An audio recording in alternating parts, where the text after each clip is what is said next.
Ito po mga kamusang, ito po yung langisan ko, matagal na po ito sa akin.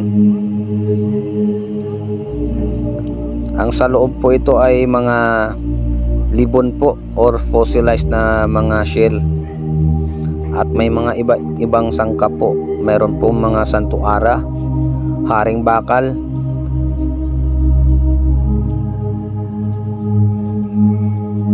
mga tiw-tiw na halamang gumagalaw at iba pa.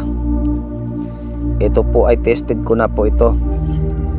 Pag tayo po ay sumakit yung sikmura natin or tiyan natin, halimbawa po kung tayo po ay nabati or nausog o di kaya kinakabag po tayo, ini-LBM, maganda po itong bisa. Subok ko na po ito.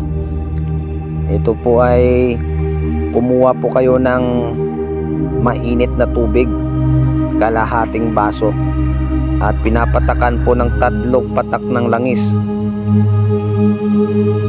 After 3 minutes or 5 minutes po, nawawala po yung sakit ng tiyan po natin.